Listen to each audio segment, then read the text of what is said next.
Marcus Reed had lost 3 things in the past 14 months, and he had stopped somewhere around the 9th month, trying to predict what would come for the 4th.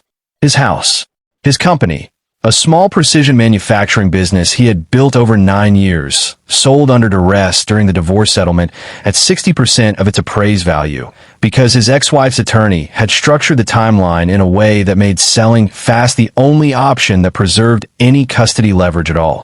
And, as of 40 minutes ago, standing in a county courthouse in front of Judge Eleanor Hartwell, he was about to lose the 3rd thing. His son. Judge Hartwell was 61 years old and had presided over family court in this county for 11 years. She was not a cruel woman. She was, by the general consensus of attorneys who appeared before her regularly, fair, careful, and occasionally too persuaded by the polish of a well-prepared argument over the substance underneath it. She looked down at Marcus Reed from the bench. She looked at the financial disclosures in front of her, the sold business, the modest apartment he had moved into, the irregular consulting income that had replaced a steady salary. She looked at the opposing counsel's closing argument, still fresh in the room, still hanging in the particular way that well-constructed arguments hang before a judge has fully decided whether to believe them. She said, "Mr. Reed, I want to be direct with you because I think you deserve directness more than you deserve comfort right now." She paused. "Based on what is in front of me, you have very little left to offer in terms of stability. No business, no home, limited and inconsistent income. I understand the circumstances that led here were not entirely of your making. But the court's obligation is to the child's stability, not to assigning blame for how we arrived at this point." She looked at the custody recommendation in front of her. "I am inclined to grant primary custody to Mrs. Reed, with supervised visitation for you to be reviewed in 12 months. The room was very quiet. Marcus Reed sat at the defense table with his hands folded in front of him and did not move. His attorney, a young woman named Priya Chandra, 31 years old, 18 months out her own difficult year, 2 years in a private practice after leaving a firm that had not valued the kind of law she actually wanted to practice, stood up slowly. She said, "Your Honor." Check. Exhibit 7. For words. The room, which had been quiet in the particular way rooms are quiet when a decision feels settled, became quiet in a completely different way. Marcus Reed was 39 years old and had spent the first 35 of those years believing that if he worked hard enough and honestly enough, the things that mattered would generally take care of themselves. He had grown up in a working-class suburb of Pittsburgh, the son of a steelworker and a school cafeteria supervisor, in a household where money was tight, but the expectation of effort was absolute. He had studied mechanical engineering at Penn State on a combination of loans and summer work, graduated with a focused specialty in precision manufacturing tolerances, and spent 6 years working for a mid-size aerospace component supplier before deciding, at 29, that he understood the business well enough to build something of his own. Reed Precision Components had started in a rented unit in an industrial park outside Pittsburgh with 2 employees, a single CNC machine purchased on a loan he had personally guaranteed, and a contract with a regional aerospace supplier that paid on terms generous enough to keep the lights on while the company found its footing. 9 years later, Reed Precision Components had 18 employees, contracts with 4 aerospace suppliers, and a reputation, built the way Daniel Merritt's reputation had been built, the way most genuine reputations are built, for tolerances that held and deadlines that were met. Marcus had married Sarah Reed 9 years earlier. His son, Ethan, was 7 years old. The marriage had been, for the first 5 years, a genuinely good one, not without difficulty, because no marriage built around the demands of a growing business is without difficulty, but real and mutually invested and built on a foundation that both people had believed was solid. What had changed, in the way these things often change, was not a single event, but an accumulation. Sarah's growing resentment of the hours the business required, a period of financial strain during a contract dispute in year 6 that had nearly cost Marcus the company, a slow erosion of the partnership quality of the marriage into something more transactional, more accounting-based, where each person kept a private ledger of what they had given and what they had received. The affair, when Marcus discovered it in year 8, had not been the cause of the marriage's failure. It had been a symptom of something that had already failed that neither of them had been honest enough to name. The divorce had been filed by Sarah. The attorney she had retained, a sharp, aggressive practitioner named Gordon Pike with a reputation for structuring settlements that maximize client outcomes regardless of long-term costs to the other party, had moved with a specific strategy. Force liquidity. Force the sale of the business under timeline pressure, structuring discovery requests and temporary support obligations in a way that made an extended sale process financially unsustainable for Marcus. It had worked. Reed Precision Components had sold for $2.3 million, a business that, with adequate time to find the right buyer, had been independently appraised 11 months earlier at $3.8 million. A $1.5 million gap, created entirely by timeline pressure. Marcus had used the proceeds to satisfy the settlement, pay down the personal guarantee on the original equipment loan, and move into a modest two-bedroom apartment 15 minutes from the house Ethan now lived in with Sarah. He had taken consulting work, engineering assessments for small manufacturers, contract work that paid well per project but offered nothing resembling the stable income a custody court found reassuring. He saw Ethan every other weekend. He had not missed a single visitation in 14 months. He had not missed a single support payment.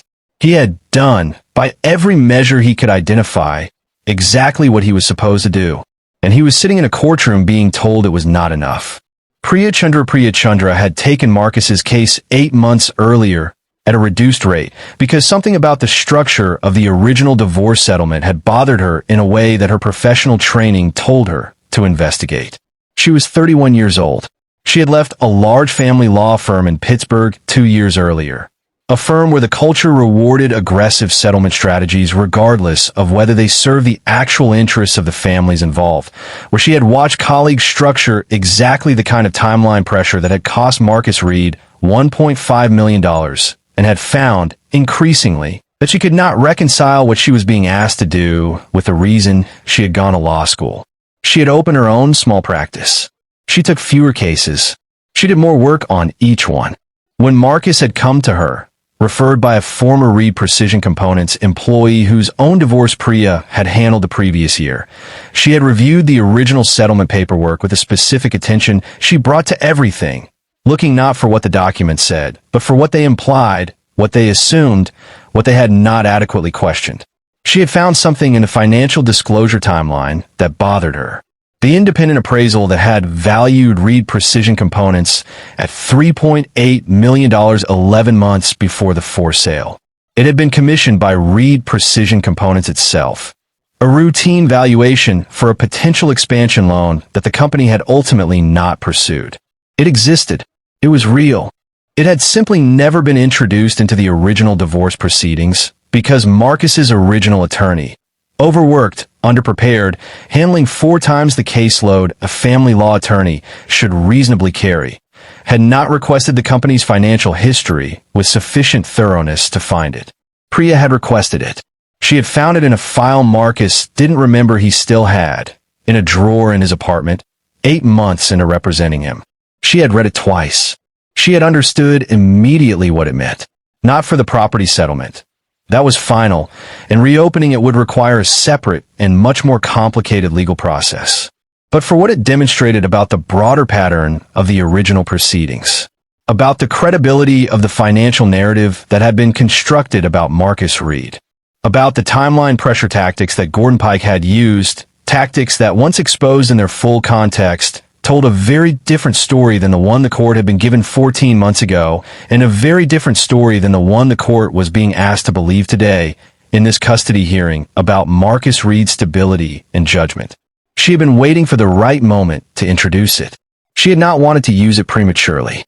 She had wanted to use it at the exact point where the court's understanding of Marcus Reed's situation, his limited and inconsistent income, his very little left to offer in terms of stability, was about to become the deciding factor in whether he kept his son. That moment had just arrived. Judge Hartwell looked at Priya Chandra. Counsel. Priya remained standing. Your Honor, I'd like to direct the court's attention to Exhibit 7 in the supplemental filings submitted yesterday afternoon, which I believe the court has had the opportunity to review, but which has not yet been discussed in argument. Judge Hartwell looked down at her materials. She found the supplemental filing. She found Exhibit 7. She was quiet for a moment, reading. Gordon Pike, Sarah's attorney, sharp-suited, the particular confidence of a man who had structured a winning strategy 14 months ago and had assumed, reasonably, that the strategy's success had closed the relevant questions permanently, stood up. Your Honor, I note that this exhibit relates to the property division proceedings, which were finalized 14 months ago. I'm not clear on its relevance to a custody determination based on current circumstances. Priya said, Your Honor, with respect, I'd ask the court to consider its relevance before ruling it irrelevant. It speaks directly to the credibility of the financial narrative this court was asked to accept 14 months ago, a narrative that is now being used, in slightly updated form, to argue that Mr. Reed lacks the stability to maintain primary custodial responsibility for his son. Judge Hartwell held up a hand. I'll allow it. Continue, Ms. Chandra. Priya nodded. Exhibit 7 is an independent business valuation of Reed Precision Components, commissioned by the company itself 11 months before the property settlement that required its sale. The valuation, conducted by an accredited business appraisal firm using standard industry methodology, assessed the company's fair market value at $3.8 million. She paused. The company sold 14 months ago under the timeline structure established during the property settlement proceedings for $2.3 million. She let the number sit in the room. A gap of $1.5 million, created not by market conditions, not by deficiencies in the business, but by a settlement timeline that required Mr. Reed to complete a sale within a window that made finding an adequately informed buyer functionally impossible. Gordon Pike said, Your Honor, my client counsel at the time structured a settlement timeline that was entirely within standard practice. I'd like to finish, Your Honor, Priya said. Judge Hartwell said, Mr. Pike, you'll have your opportunity. Continue, Ms. Chandra. Priya continued. The court was asked 14 months ago to accept a financial picture of Mr. Reed's resources based on a sale price of $2.3 million. That financial picture established the support obligations, the asset division, and the broader narrative about Mr. Reed's post-divorce financial stability that has followed him into this courtroom today. That financial picture was incomplete. Not because Mr. Reed concealed anything. The appraisal was a routine business document available to anyone who requested the company's full financial history with adequate diligence, but because no one requested it. The court today is being asked to weigh Mr. Reed's limited and inconsistent income as evidence of instability sufficient to justify removing primary custody from a father who has not missed a single visitation or support payment in 14 months. I would ask the court to consider that the limitation in Mr. Reed's current financial position is not a reflection of his capability, his judgment, or his stability. It is the direct and traceable result of a settlement process that extracted $1.5 million in value from him through timeline pressure, and that the same legal strategy is now being deployed again in this courtroom today to argue that the financial weakness it created should be used as grounds to take his son. The room was very quiet. Judge Hartwell looked at the exhibit for a long moment. She looked at Marcus Reed. She looked at Gordon Pike. She said, Mr. Pike, did your client's previous counsel request a full financial history of Reed Precision Components during the original proceedings? Gordon Pike was quiet for a moment. I was not counsel of record during the property settlement, Your Honor. I was retained for the custody matter specifically. That's not an answer to my question. I don't have direct knowledge of what was requested during the original discovery process. Judge Hartwell said, Ms. Chandra, do you have documentation of the original discovery requests? I do, Your Honor. They're included as Exhibit 8. Show me. What the document showed Exhibit 8 was the original discovery request log from the property settlement proceedings. It showed, in the dry administrative language of legal filings, exactly what had been requested and what had not. It showed a financial disclosure request that had been narrow, time-limited, and, Judge Hartwell noted, reading through it with the particular attention of a judge who was beginning to understand that she had perhaps been too persuaded by polish 14 months ago, structured in a way that would not have surfaced an internal valuation document unless specifically asked for. It had not been specifically asked for. Judge Hartwell set the document down. She was quiet for a long moment. Then she said, "Mr. Pike, I want to be clear about what I'm looking at. I'm looking at a settlement structure that appears to have been designed to limit the financial information available to the court, resulting in a $1.5 million valuation gap that has directly shaped every subsequent proceeding involving this family, including the one in front of me today." Gordon Pike said, "Your Honor, I'd respectfully note that the settlement was finalized and is not currently subject to—" "I understand it's finalized, Mr. Pike. I'm not reopening the property settlement. I'm questioning the credibility of the financial narrative your firm has constructed and maintained across two separate proceedings, the second of which is happening in my courtroom right now, and which was about to result in this court awarding primary custody away from a father based substantially on a financial weakness that your firm's own strategy created." The room was silent. Marcus Reed sat at the defense table. He had not moved through any of this. He had learned, over 14 months, that moving, reacting visibly, responding to each new development with the emotion it deserved, accomplished nothing in a courtroom except giving the other side information about where the pressure points were. He kept his hands folded. He watched Priya Chandra do the work he had hired her to do. Judge Hartwell called a 15-minute recess. When the court reconvened, her tone had changed, not dramatically, not in a way that would have been visible to someone who had not spent 11 years learning to read the small shifts in how this particular judge carried herself when her understanding of a case had genuinely changed. She said, "I want to address two separate issues before we proceed. The first is the property settlement matter, which Ms. Chandra has raised and which I believe warrants a formal referral. I'm directing that the original settlement discovery record be reviewed by the court's ethics committee, given the pattern exhibits 7 and 8 together suggest. That review will proceed separately from today's matter." She looked at Gordon Pike. "Mr. Pike, I'd encourage you to consider your firm's exposure here independently of my referral." Gordon Pike said nothing.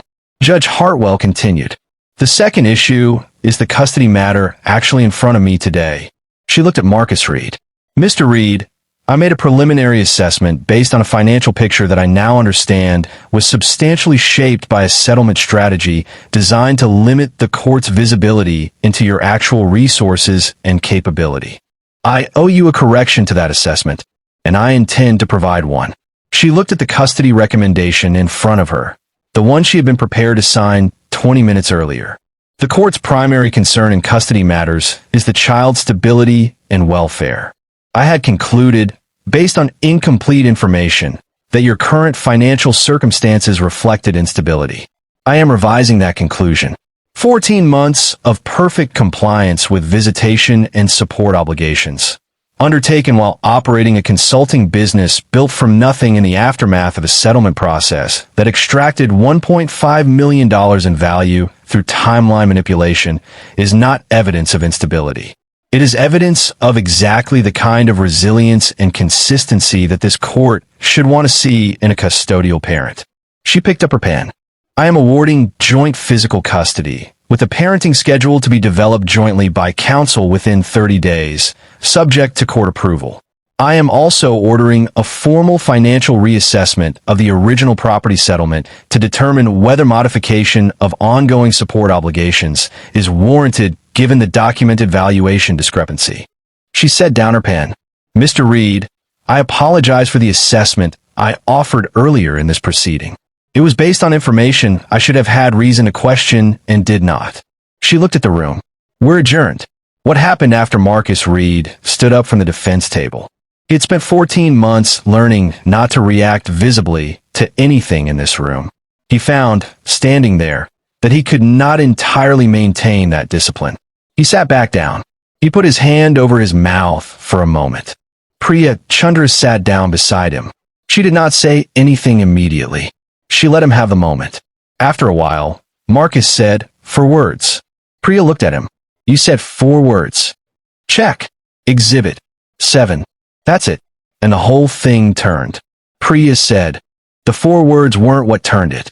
The 8 months of work that made those 4 words mean something is what turned it. Marcus looked at her. You found the appraisal 8 months ago. Yes. And you waited. I waited for the moment where it would matter most. If I'd introduced it during the original property proceedings as a motion to reconsider, it would have been buried in procedural objections for a year and probably gone nowhere. Today, in this room with everything on the line, it had to land exactly here. Marcus was quiet for a moment. How did you know this was the moment? Priya thought about this honestly before answering, the way she answered most things. I didn't know for certain. I knew the custody hearing was where the financial narrative would be weaponized most directly, where limited and inconsistent income would carry the most weight. I prepared the exhibit 8 months ago specifically for this hearing, because I suspected this was where it would matter most. She paused. I was right. But I want to be honest, there was risk in waiting. If the judge had ruled against you before I had the chance to introduce it, the appraisal wouldn't have mattered at all. Marcus looked at her. You took that risk. You hired me to win the case that mattered most, not to play it safe at every step along the way. Marcus was quiet for a long moment. He said, thank you. Priya said, don't thank me yet. We still have the parenting schedule to negotiate, and the financial reassessment is going to take months. This is a beginning, not an ending. Marcus nodded. He looked toward the door of the courtroom, where Sarah was leaving with Gordon Pike, neither of them speaking, both of them moving with the particular quality of people whose morning had not gone the way they had planned. He felt nothing towards Sarah in that moment, except a kind of tired clarity. He had not come here for revenge. He had come here for his son. He had gotten what he came for. Marcus picked Ethan up from school that Friday, the first Friday of the new joint custody arrangement, the schedule still being finalized, but the immediate practical reality of it already shifting into place. Ethan was 7 years old and had the particular quality of attention that children sometimes have when they have been carrying something they don't fully understand for longer than children should have to carry anything. He got into the car. He looked at his father. He said, Mom said the judge changed her mind. Marcus said, yes. Why? Marcus thought about how to answer this honestly, in a way a 7-year-old could actually use. He said, the judge thought I didn't have enough to take care of you. My lawyer showed her some papers that proved that wasn't true. Ethan considered this. What kind of papers? Papers that showed my old company was worth more than people said it was. And that the reason it sold for less wasn't because I did something wrong. It was because the timing got rushed. Ethan was quiet for a moment. Was that Mom's lawyer's fault? The rushing. Marcus was careful here. It was a strategy. Lawyers use strategies. Sometimes strategies create problems they don't mean to create, or maybe they do mean to create them. I don't know for certain. What matters is that the judge looked at all of it and decided I get to keep being your dad the way I was before. Ethan looked out the window for a while. Then he said, I didn't want to live somewhere where I only saw you sometimes. Marcus's hands tightened slightly on the wheel. He said, I know. I didn't want that either. Was that going to happen? It was close to happening. It's not happening now.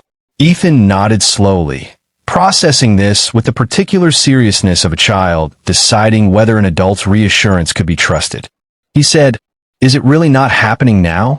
Or is it not happening for now? Marcus looked at his son for a long moment at the next stoplight. He said, that's a very good question. I'm going to give you an honest answer instead of the easy one. Okay, there's still more to figure out. The schedule, some money stuff. It's not completely finished.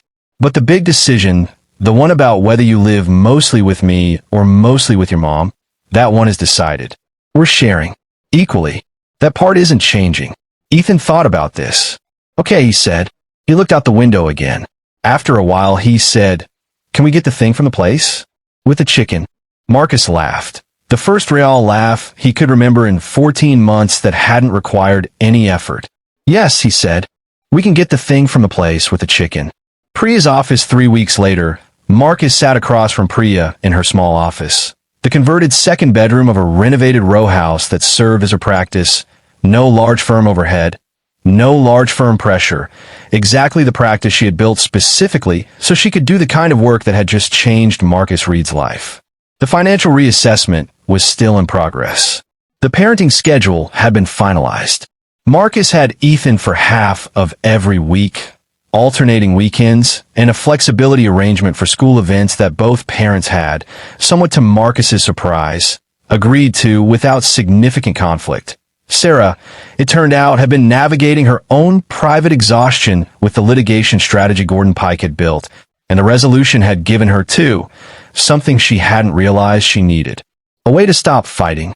Marcus said, "I want to ask you something." Priya waited. "Why did you take my case? At a reduced rate? 8 months of work on something that could have gone nowhere." Priya considered the question. She said, "I left a firm that taught me how to win the way Gordon Pike won 14 months ago. Fast settlements, timeline pressure, strategies that maximize short-term outcomes regardless of whether they're actually fair. I got very good at it. I also got very tired of it." She looked at the files on her desk, smaller stacked than a big firm would carry, each one given more attention than a big firm could afford to give. "When you came to me, I read the original settlement, and I saw exactly the kind of move I used to help build for other people's clients. I think I took your case because I wanted to find out if I was actually capable of doing this work differently. Not faster, not more aggressively, just more carefully." She paused. 8 months is a long time to wait for 4 words to matter. But I think that's actually the job, not the speed. The patience to wait for the moment where the work you've already done actually lands. Marcus thought about this. He thought about his father, the steelworker who had told him once, in a sentence Marcus had not thought about in years until this exact moment, that the difference between a good weld and a bad one was rarely visible the day you made it. It became visible later. Under load. Marcus said, "My dad used to say something like that. About welding." Priya looked at him. "What did he say?" "That a weld either holds or it doesn't. You don't find out which until something tests it." Priya nodded slowly. "That's exactly it," she said. Ethan's weekend on Marcus's first full weekend under the new schedule. Ethan asked if he could see where Marcus worked now. Marcus's consulting office was small, a rented desk in a shared workspace. Nothing like the 18-employee facility he had built and lost. But it was his, and it was honest, and it represented exactly the kind of foundation his father had taught him to value. Ethan looked around at the small space. He said, "This is smaller than the old place." "Yes," Marcus said. "Are you sad about that?" Marcus thought about this honestly. "Sometimes. I built something good there. Losing it wasn't fair, and I'm allowed to feel that it wasn't fair. But," Marcus looked at his son, "but I have you every week now. The old company didn't have you in it as much as I wanted. This smaller thing, it has more room for you in it. So I'd rather have this." Ethan considered this with the full seriousness of a 7-year-old weighing a genuinely important idea. He said, "That's a good trade." Marcus felt something in his chest that he didn't have an immediate word for. He said, "Yeah, it is." Ethan sat down at the small desk in the corner that Marcus had set up for him, a tradition that had started 3 weeks ago and had already become, in Ethan's mind, simply how things were. He took out his own small notebook, not unlike, though neither of them could have known it, the notebook that an 8-year-old girl named Lily Merritt was filling with careful observations in a garage 2 states away, and began drawing. Marcus watched him for a moment. Then he went back to his own work. Outside the window, the ordinary afternoon continued. Inside, a father and his son worked quietly in the same room, for the first time in 14 months with no clock counting down toward goodbye. And that, Marcus understood, was the entire case. Not the 4 words, not the exhibit, not even the judge's correction.